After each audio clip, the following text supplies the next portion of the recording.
Dan yang kedua, apalagi yang perlu kita contoh dalam diri Rasulullah itu, bahwa Rasulullah itu adalah orang yang sangat pemaaf. Orang yang sangat pemaaf.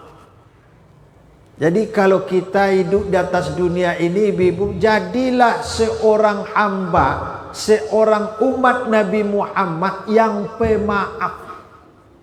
Mau memaafkan kesalahan orang lain.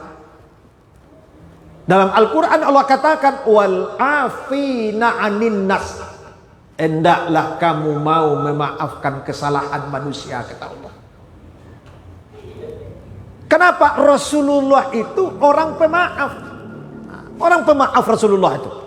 Tak ada satupun orang musuh-musuh Rasulullah. Kalau orang itu datang kepada Rasulullah, semua musuhnya itu datang akan dimaafkan oleh Nabi kita Muhammad SAW. Ini kadangkala kita kesalahan kecil saudara kita lakukan kepada kita, sampai-sampai kita tidak mau memaafkan kesalahan saudara kita.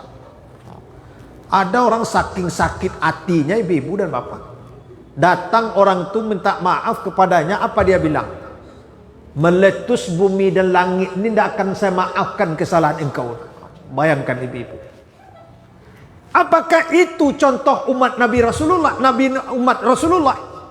Rasulullah itu orang yang sangat pemaaf. Kenapa ibu-ibu? Maaf itu diperlukan. Jangan sampai kita gara-gara tidak mau memaafkan orang, kita akan diadili nanti di hadapan Allah Subhanahu wa ta'ala. Coba bayangkan ibu-ibu dan bapak. Biasanya kalau ada saudara kita atau jemaah kita yang meninggal dia, kemudian sebelum dibawa ke masjid, akan berkatalah Pak RT atau Pak RW atau tokoh masyarakat. Apa katanya? Ibu-ibu dan bapak, kita lihat di hadapan kita ada salah seorang saudara kita yang telah meninggal dunia. Sebelum kita solatkan ke masjid, mau ibu-ibu dan bapak memaafkan kesalahan saudara kita ini? Apa kita jawab? Mau. Bayangkan. Mau. Kenapa harus semacam itu ibu-ibu dan bapak? Jangan sampai terhalang nanti dikala di akhirat orang menuntut kita. Kenapa? Dulu di atas dunia kita tidak pernah memaafkan kesalahan orang lain.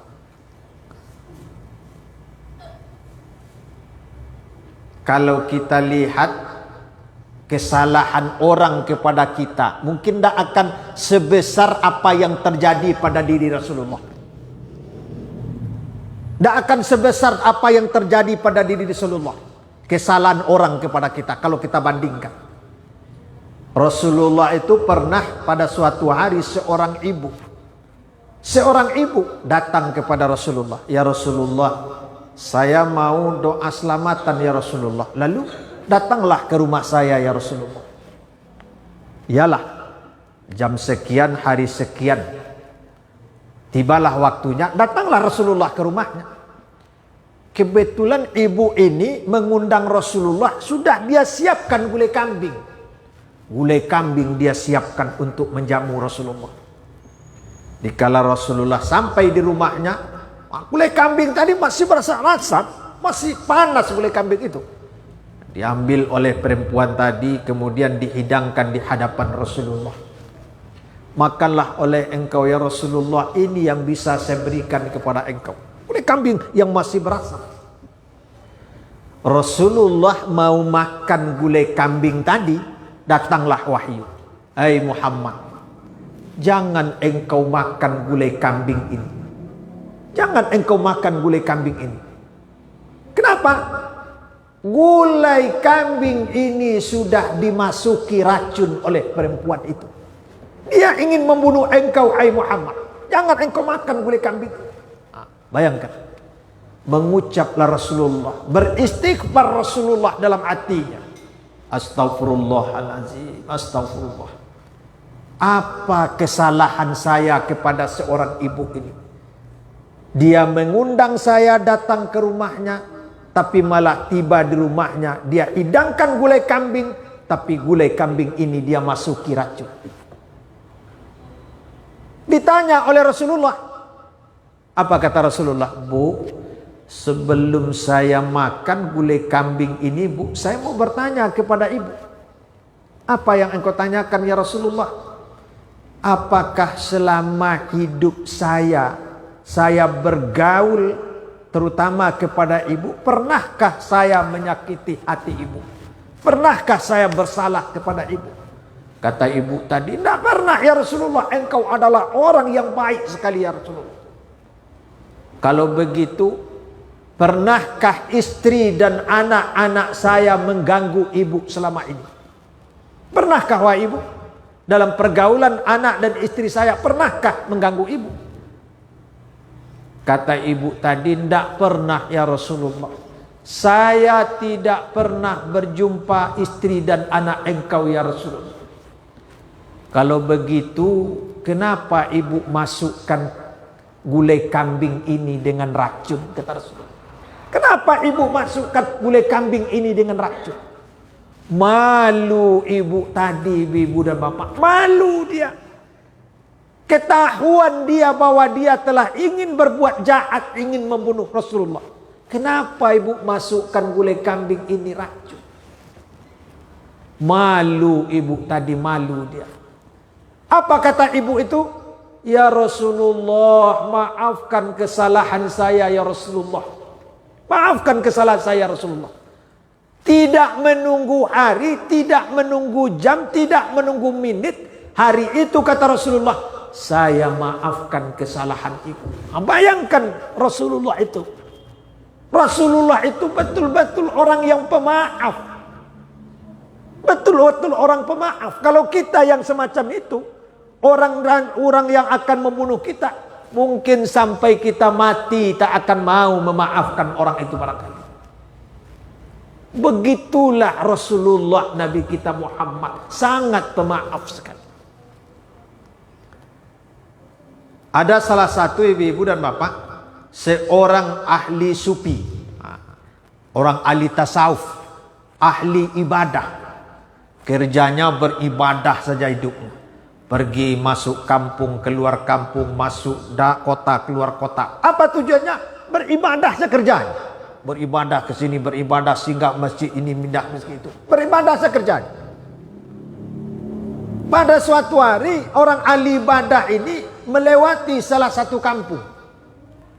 Lewat dia berjalan sendirian. Dikala dia melewati kampung tadi, berjumpalah dia salah satu pohon mangga.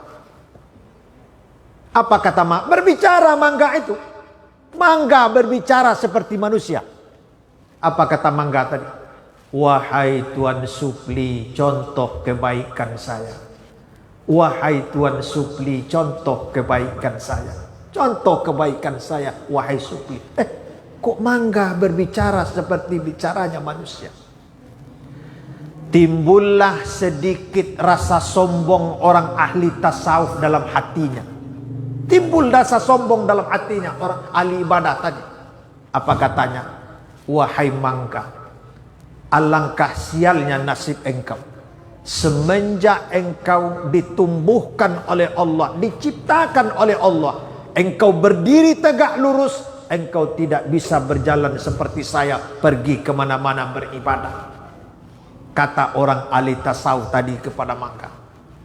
Dijawab oleh mangga tadi, biarlah saya tidak seperti Tuan, pergi beribadah kemana-mana, tapi tolong Tuan contoh kebaikan saya. Kata mangga tadi, tolong Tuan contoh kebaikan saya. Apalah kebaikan mangga ini? Kok dia selalu minta contoh kebaikan saya? Kemudian orang ahli tasawuf tadi melanjutkan perkataannya, wahai mangga, apa kebaikan yang engkau bangga-banggakan itu? Apa yang kebaikan yang engkau bangga-banggakan itu? Mangga tadi menjawab, wahai Tuan Supli, dikala orang melempar saya kasih dia dengan buah, katanya. Lempar saya, sakiti saya, kata mangga, tapi saya akan berikan dia buah. Ternyata keburukan orang menyakiti, tapi malah diberi dengan yang baik oleh mangga tadi. Jadi sebagai kita manusia, semacam apapun kesalahan orang, ibu-ibu dan bapak, karena kita hidup di atas dunia ini tidak akan lama, maka perlulah kita membuka pintu maaf kepada saudara kita. Bukakanlah pintu maaf kepada saudara kita. Apalagi ibu dan bapak, mana yang lebih? Yang lebih mana? Yang lebih. Pernah iblis berjumpa dengan Fir'aun, orang-orang yang hebat-hebatnya kedua. Iblis laknatullah, Fir'aun menganggap dirinya sebagai Tuhan. Tak ada lagi makhluk yang paling hebat yang berdua ini. Iblis tak mau patuh kepada perintah Allah, Fir'aun menganggap dirinya sebagai Tuhan. Bayangkan. Orang-orang makhluk hebat-hebatnya berdua ini. Apa kata Fir'aun kepada iblis? Hai iblis, saya salut dengan engkau, kata Fir'aun. Apa yang membuat engkau salut dengan aku? Engkaulah makhluk yang tidak tunduk kepada perintah Allah. Dikala engkau diperintah oleh Allah untuk sujud kepada Adam, tapi malah engkau tidak mau sujud kepada Adam. Engkau memang makhluk yang pembangkang kepada Allah, kata Fir'aun kepada iblis. Iblis menjawab, wahai Fir'aun, saya lebih takluk kepada engkau. Saya lebih takluk lagi kepada engkau. Apa yang membuat engkau takluk kepada aku? Kata Fir'aun, engkaulah satu-satunya makhluk manusia yang menganggap diri kamu menjadi Tuhan, kata iblis. Engkaulah satu-satunya manusia menganggap diri kamu sebagai Tuhan. Saya lebih takluk kepada engkau. Saya tidak mau tunduk kepada Adam, tapi engkau menganggap diri engkau sebagai Tuhan, kata iblis. Lalu dijawab lagi oleh Fir'aun tadi, wahai iblis, kita ini kan orang-orang makhluk-makhluk yang hina ini, makhluk-makhluk yang jelek, makhluk-makhluk yang paling buruk di atas dunia ini. Adakah yang lebih buruk lagi daripada kita, kata Fir'aun? Adakah orang yang lebih hina lagi daripada kita? Kau menganggap tidak mau sujud kepada Adam, saya menganggap diri saya sebagai Tuhan. Adakah orang yang lebih hina daripada kita? Kata iblis, ada, kata iblis. Siapa itu wahai iblis? Orang yang lebih hina daripada kita ini? Kata iblis, orang yang tak mau memaafkan kesalahan orang lain. Begitu pentingnya ibu-ibu dan bapak.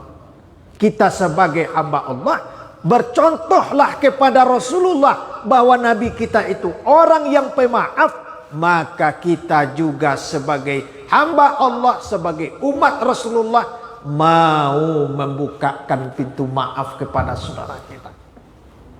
Itulah yang perlu kita contoh dalam kepribadian Nabi kita Muhammad sallallahu alaihi wasallam. Dua.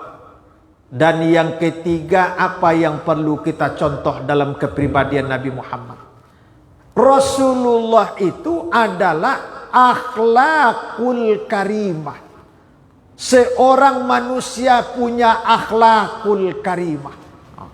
Akhlak manusia, akhlak Rasulullah, akhlak yang terpuji. Apalagi ibu dan bapak, akhlak Rasulullah itu Al-Quranil Karim. Bayangkan, Al-Quranil Karim, akhlak Rasulullah. Jangankan kawan, lawan saja mengakui akhlak Rasulullah. Perkataan Rasulullah, bicara Rasulullah, pergaulan Rasulullah. Tidak pernah menyinggung orang, tidak pernah menyinggung perasaan orang lain. Baik Rasulullah, senang hati orang melihat Nabi kita Muhammad sallallahu alaihi wasallam. Apa itu? Itulah yang dinamakan akhlak. Innama bu'itu li utammima makarimal akhlak. Rasulullah di permukaan bumi ini diutus untuk menyempurnakan, memperbaiki akhlak manusia. Jadi akhlak ini ibu-ibu dan bapak yang kita utamakan sekarang. Akhlak yang kita utamakan, bercontoh akhlak Rasulullah. Kan pernah pada suatu hari ibu-ibu dan bapak, seorang ibu belum pernah berjumpa dengan Rasulullah. Belum pernah dia berjumpa dengan Rasulullah. Saking rindunya dia dengan Rasulullah, bagaimana caranya? Pergilah dia ke kota Madinah untuk mencari Rasulullah. Kemudian sebelum dia melanjutkan perjalanan, dia bawalah sebungkus anggur oleh seorang ibu tadi. Dia akan menghadiahkan anggur ini kepada Rasulullah. Kemudian berjalan. Sampailah dia di kota Madinah. Yang dia tuju adalah Masjid Nabawi. Dikala ibu tadi mau masuk, melihat dari pintu jendela Masjid Nabawi, rupanya Rasulullah ada dalam Masjid Nabawi. Ada Rasulullah, ada sahabat Rasulullah. Ada sahabat Rasulullah, Abu Bakar, Umar, Ali, Utsman bin Affan, Ali dan lain-lain sebagainya. Sedang bercerita dalam masjid. Kemudian baca Assalamualaikumlah seorang ibu tadi. Assalamualaikum, waalaikumsalam warahmatullahi wabarakatuh. Silahkan masuk bu, kata Rasulullah. Ibu tadi masuk, ditanya oleh Rasulullah, mau kemana, apa tujuan ibu? Kata ibu tadi, saya mau berjumpa dengan engkau ya Rasulullah. Melihat Rasulullah, begitu senang hati ibu tadi. Begitu senang hatinya. Begitu senang hatinya melihat Rasulullah. Tutur katanya, akhlaknya, kepribadiannya. Begitu senang ibu tadi. Kemudian setelah mendekat dengan Rasulullah, dia keluarkanlah sebungkus anggur tadi. Ini yang bisa saya bawa untuk engkau ya Rasulullah. Makanlah oleh engkau ya Rasulullah.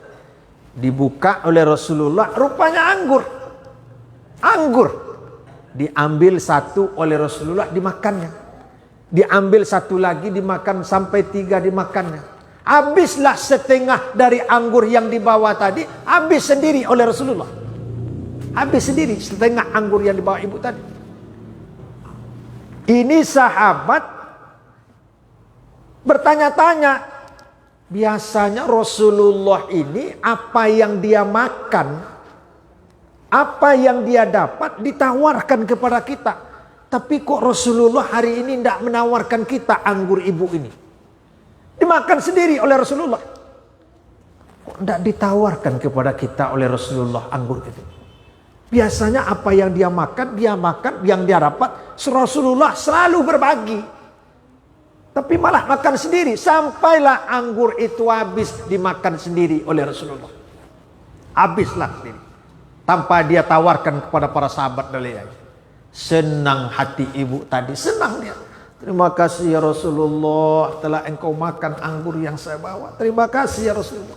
Habis anggur dimakan Rasulullah sendiri, pulanglah kembali seorang ibu tadi. Hanya untuk merindukan saja berjumpa dengan Rasulullah.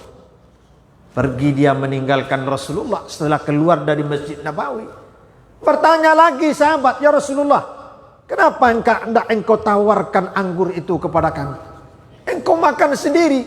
Kalau istilah kita sekarang apa namanya? Mansur, makan sorang. Kenapa tidak kau tawar kepada kami ya Rasulullah? Engkau makan sendiri anggur itu. Kata Rasulullah, dia lihat keluar dari masjid, tidak ada lagi ibu itu, tadi pergi. Apa kata Rasulullah kepada sahabat? Kalian tahu tidak?